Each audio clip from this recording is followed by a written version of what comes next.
Jesus é bom, e se não fosse bom, nenhum de nós estaria aqui, porque a misericórdia de Deus, ela é muito grande. Eu gostaria, irmãos, de convidar os irmãos a abrir as suas Bíblias no livro de Hebreus, capítulo de número 4, versículo 12 e 13, amém? Glória a Deus. Hebreus capítulo 4, versículo 12 e 13. Eu confesso que tem dias que eu chego aqui, irmãos, eu não fico elaborando mensagem, fazendo aquele estrelismo, porque eu confio em Deus no poder da sua palavra. E nesse ponto eu tenho a minha alma descansada. Lemos a Bíblia, né? Glória a Deus. Buscamos a Deus, mas aqui no momento eu trabalho assim. Deus é que dá, e Deus é que sabe o que Ele faz. Verso 12 e 13, eu vou ler, irmãos, os irmãos acompanhem, para ficar mais fácil. Diz aqui a palavra de Deus, porque a palavra de Deus, ela é viva, repete comigo, viva, e eficaz, e mais penetrante do que qualquer espada de dois gumes, e penetra até a divisão da alma e do espírito, e das juntas e medulas, e é apta para discernir pensamentos e intenções do coração. Aleluia. E não há criatura alguma encoberta diante dele. Repita comigo: e não há criatura alguma encoberta diante dele. Antes todas as coisas estão nuvas. Repita comigo: estão nuvas. E patente aos seus olhos daquele com quem temos que tratar. Os irmãos podem se assentar. Glória a Deus.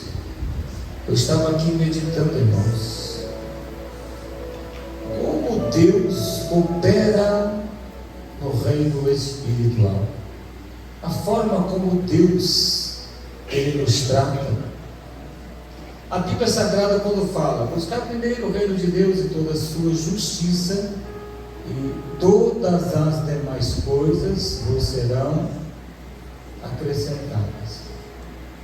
O reino espiritual funciona da seguinte forma, eu vendo hoje, quando a Bíblia fala sobre santificação, purificação e aproximação de Deus, é porque nós não podemos fazer isso com palavras, temos que fazer com atitudes.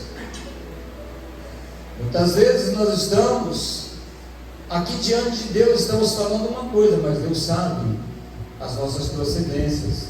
Aleluia. Por quê, irmão? Porque Deus, Ele está conosco quando nós deitamos, e Ele está vendo até onde o nosso espírito está indo quando nós dormimos. Quando nós levantamos, Deus está de olho em nós. Glória a Deus. Para todos os lugares que nós vamos, Deus também está vendo. Com todas as pessoas que nós falamos durante o dia, Deus está ouvindo. Deus está medindo a sinceridade do coração de cada um de nós.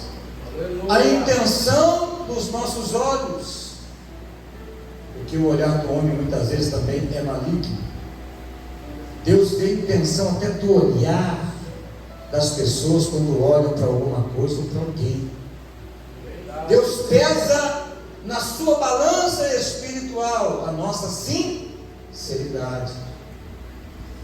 Quando a palavra fala em toda a criatura, no verso 13, e não há criatura encoberta diante dele, onde todas as coisas estão nuas. Eu estava ouvindo, irmãos, uma palavra, e eu pude perceber uma coisa: o Espírito Santo hoje é o nosso ajudador Nosso advogado é Jesus. Naquele dia será o quê? Juiz. Por quê? Porque Ele está vendo tudo que nós falamos, Ele sempre está nos orientando. Não faça isso, não fale aquilo, não seja juiz de ninguém, não julgue ninguém, porque nenhum de nós foi chamado para juiz, nem para sentenciar e nem para condenar. Todos nós fomos chamados para estender as mãos, pregar o Evangelho e ajudar. O nosso chamado humano é esse. A não ser que Deus levante alguém pelo Espírito Santo com um dom, que nem os profetas foram chamados. Eu fiquei analisando a vida de alguns profetas que profetizaram no exílio, foram levados lá para o exílio de Babilônia, e foram usados por Deus lá para profetizar no exílio. Eles foram exilados também, mas o propósito do exílio desses profetas foi para profetizar lá dentro do exílio, porque não havia forma deles, da palavra de Deus ser levada lá dentro, senão não fosse levado para lá. Eu analiso aqui pessoas que às vezes acontece alguma coisa, ele vai parar numa cadeia, numa prisão, e ele vai para lá porque ele precisa falar de Jesus. Ele não sabe como é que foi parar lá. Às vezes não foi roubo, não foi nada, alguma coisa aconteceu, alguém fala, foi laranja. Não foi laranja, foi Deus que levou lá para ele pregar a palavra de Deus lá, e as coisas surgem efeitos. Agora aqui no reino espiritual, irmão, nós estamos vendo uma coisa. Se nós queremos ver alguma coisa acontecer na nossa vida, o que nós temos que fazer?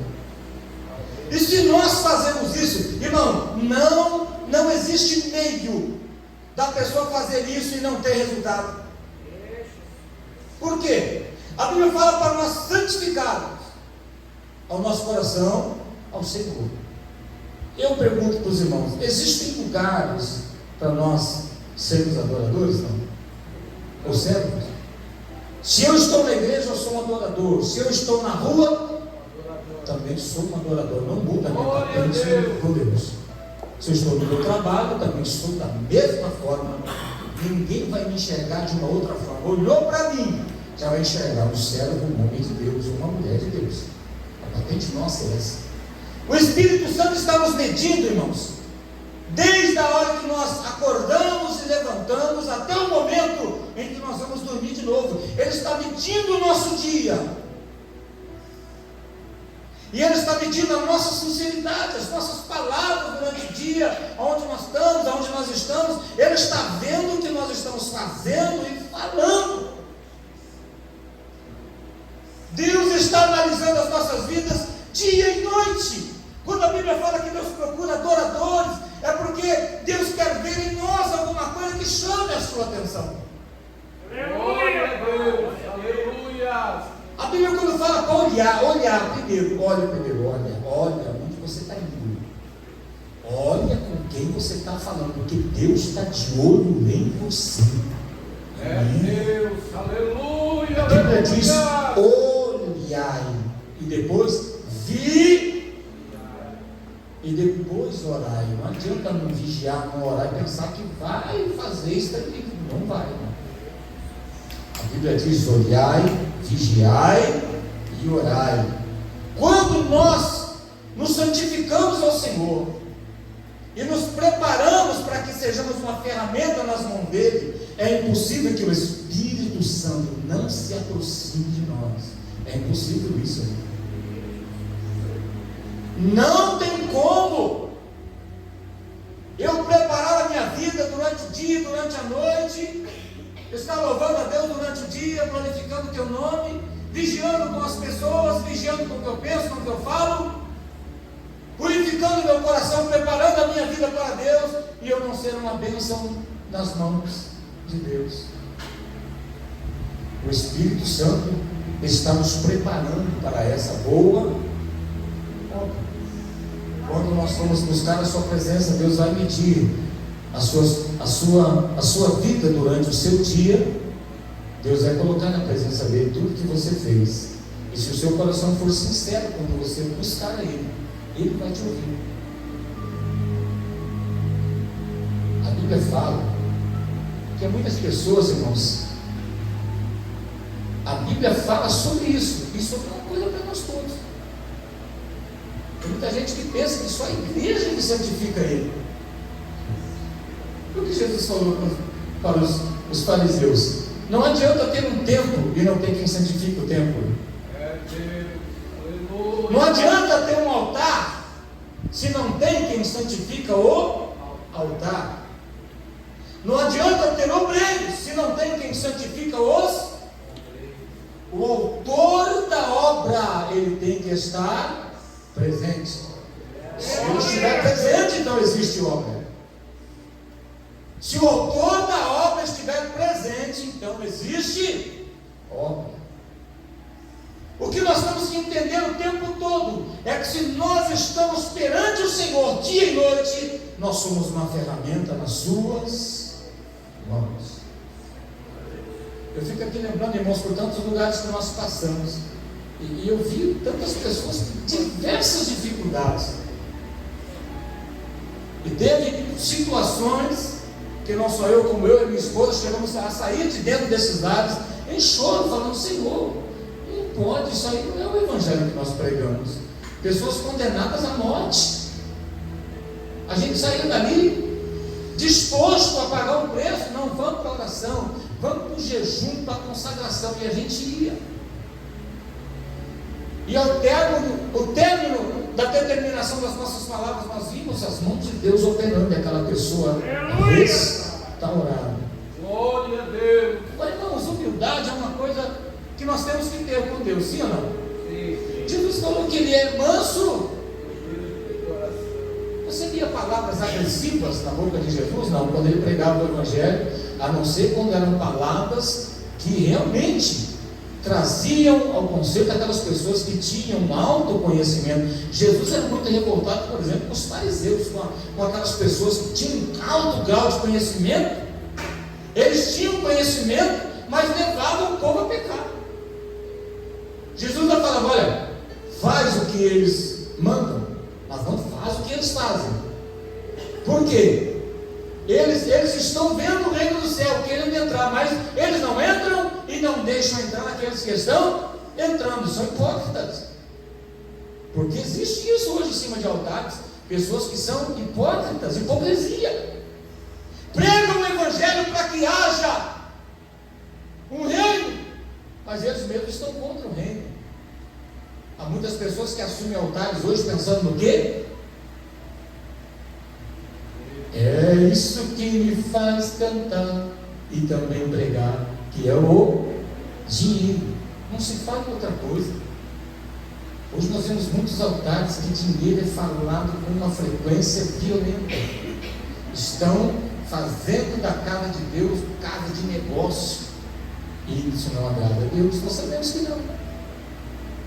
Mas nós sabemos, irmãos, que uma vida preparada, o salmista Davi falava assim: Senhor, há um coração quebrantado, um espírito quebrantado, não rejeitará o Senhor. O Senhor não vai rejeitar o coração quebrantado, um espírito quebrantado. Irmãos, a maior luta que nós vemos hoje em dia, a maior luta das igrejas hoje em dia, se parte primeiro com uma vida de consagração e de oração, né? É uma luta, por exemplo, que nós enfrentamos aqui muito. Uma igreja, essa igreja é um problema.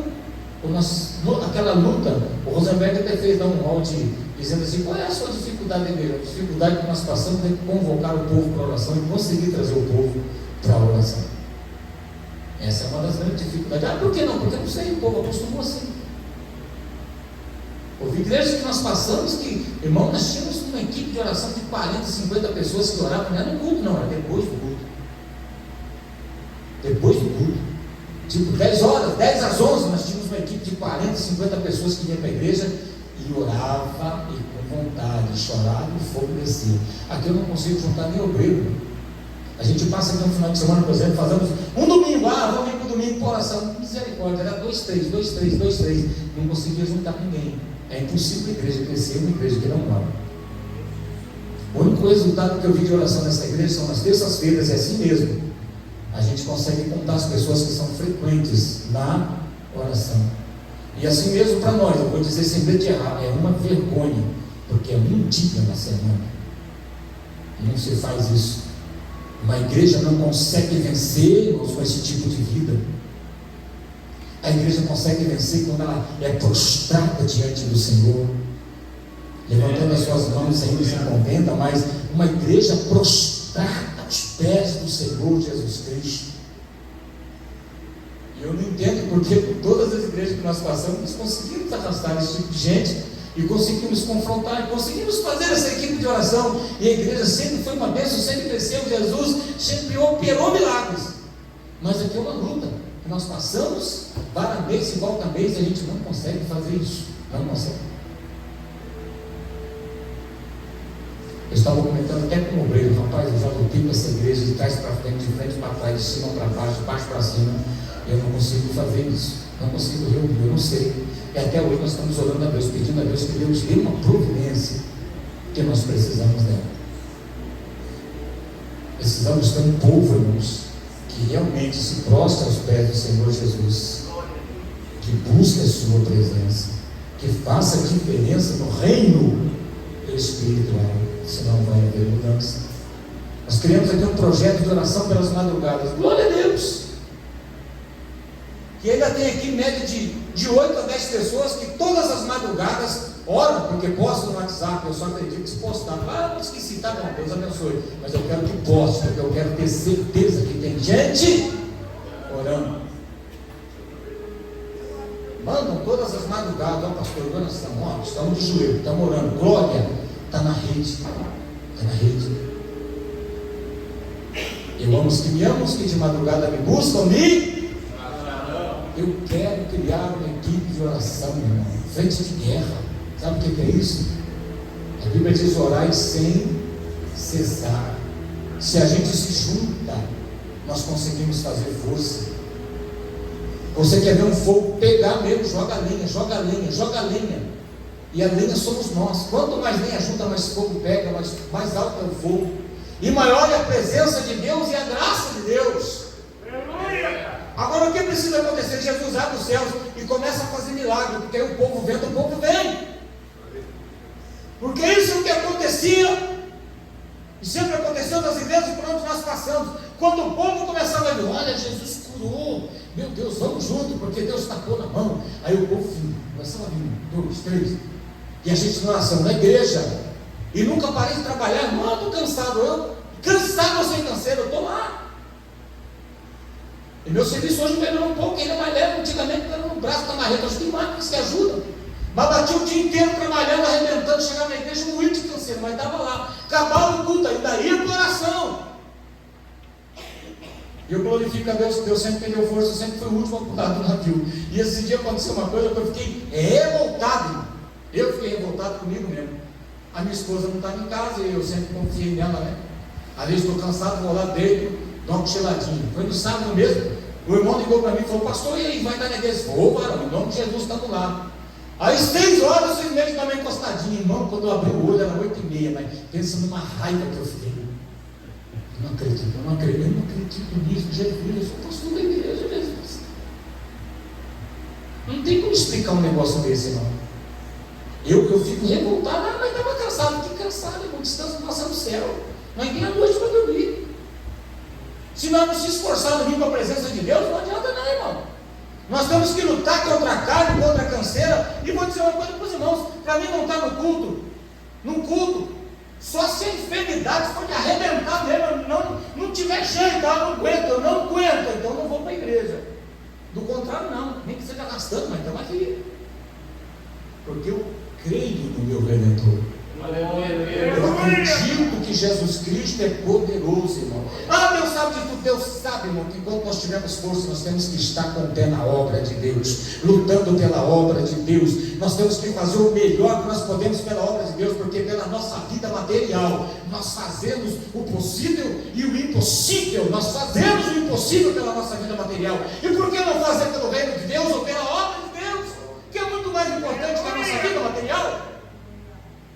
Uma vida circular. O salmista Davi, quando disse: alegrei-me quando disseram vamos à casa do Senhor. Irmão, eu tenho prazer na minha vida de entrar por aquela porta e colocar os meus pés dentro da casa do meu Deus. Eu tenho prazer e alegria de adorar o seu nome.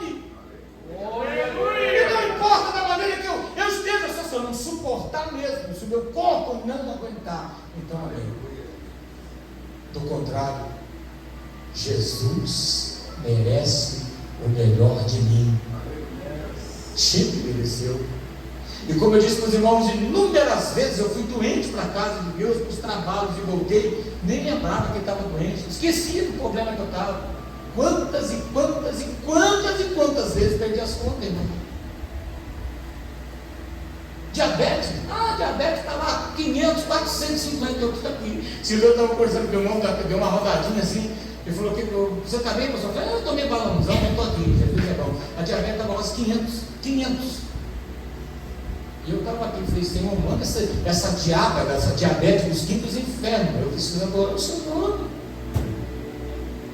Irmão, Deus conhece o nosso coração, é a nossa luta, é a nossa força, a nossa fé, a nossa credibilidade para com Deus. Ou nós servimos a Deus e falamos que Ele é poderoso, amoroso e bondoso, e quando nos entregamos a Ele, Ele vem sobre nós. Nós temos que acreditar, não só acreditar, mas fazer isso valer.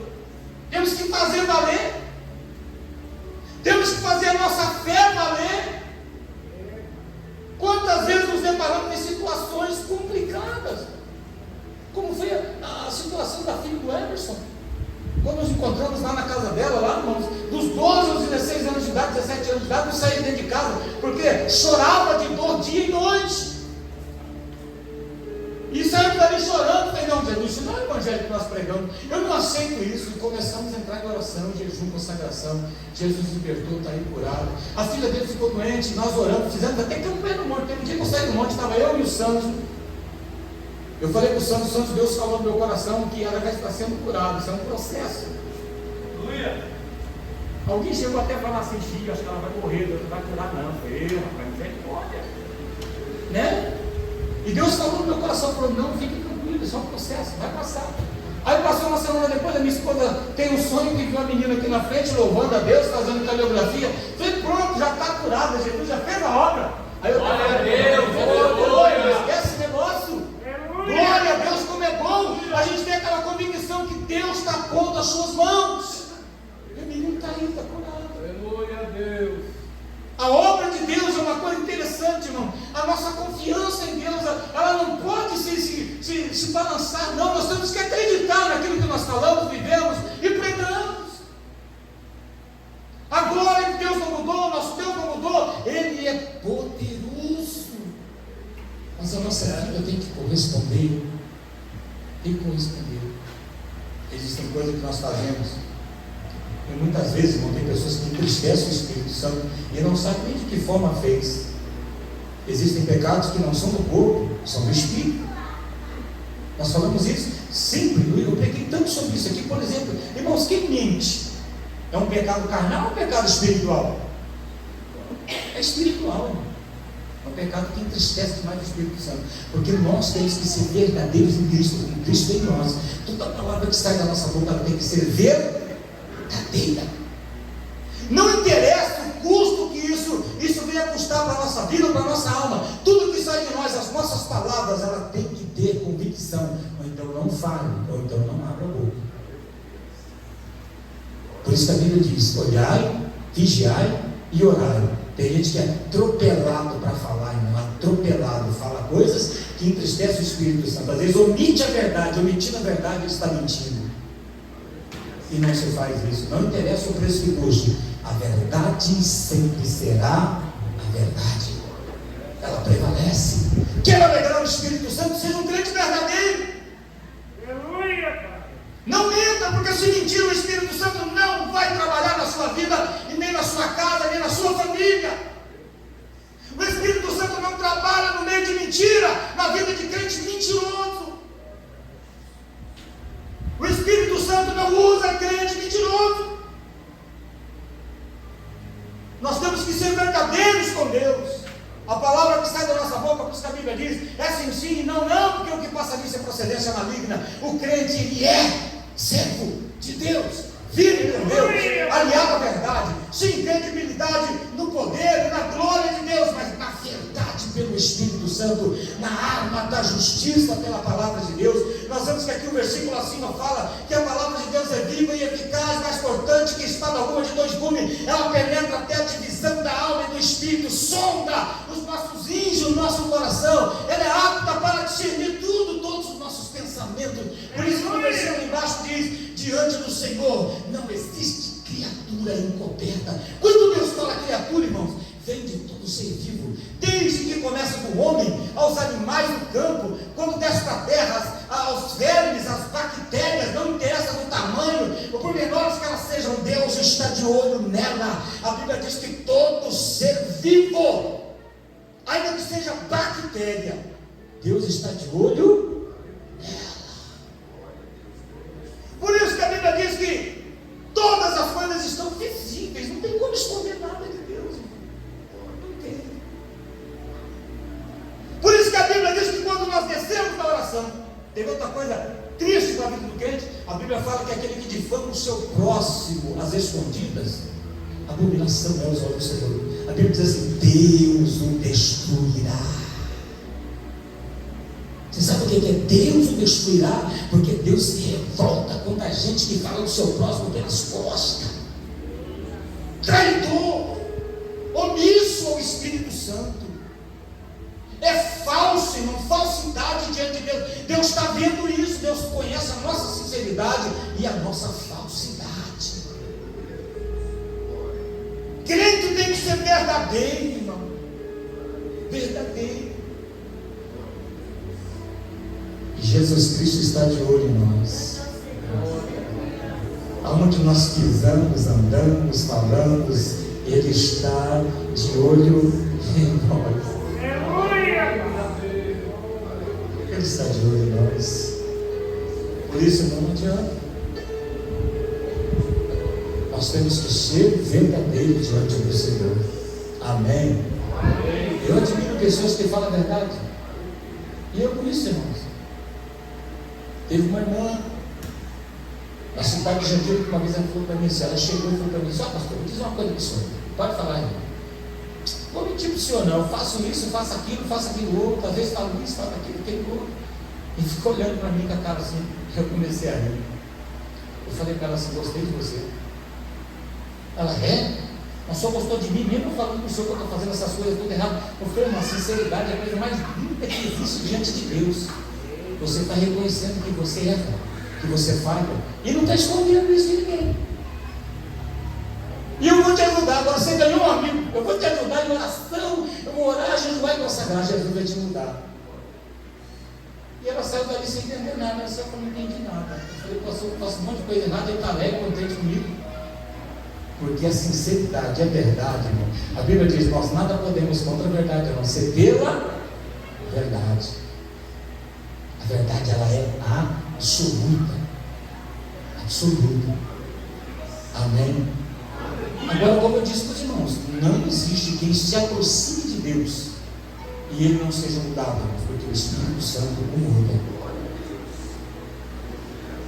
Toda pessoa que se aproxima de Deus realmente consegue uma aliança com Cristo, obedece ao Evangelho, a luz do Evangelho entra nele, ele é uma pessoa transformada. De bravo ele fica manso, de palavras agressivas, porque tem gente que é agressiva em palavra. Deus muda as palavras de agressão dele, fica uma pessoa boa, fácil de conversar, porque o Espírito Santo é manso, ele nos dá isso, credibilidade na palavra de Deus. Ele diz: seja manso, nós temos que ser mansos. Amém? Amém. A mudança que o Evangelho traz para a vida do crente é uma coisa, não é uma coisa opcional, irmãos, é uma coisa real. Não tem jeito. A pessoa que ele entra para os braços de Cristo, ele radicalmente ele se transforma, porque o Evangelho é transformação no espírito, na alma, e as atitudes do corpo e da carne são outras. Diante de Deus isso vai ser visível, diante de todo mundo vai ser visível, e alguém vai dizer: olha, esse irmão está mais crente, está mais convertido, as suas palavras são diferentes, a sua atitude é diferente, ele é um crente diferente. Entra o espírito da obediência, entra nele, porque é o Espírito Santo. Amém? Amém. Irmãos, que essas palavras estejam no seu coração, é o que Deus coloca para me dizer nesta noite. Amém? Que o Senhor Jesus Cristo ilumine o seu espírito, alma e corpo, e sejam, conforme a Bíblia diz, plenamente irrepreensíveis Aquele que se aproxima do Senhor, Deus o transformará. Deus vai transformar. Glória a Deus. Eu convido a igreja para se colocar de pé.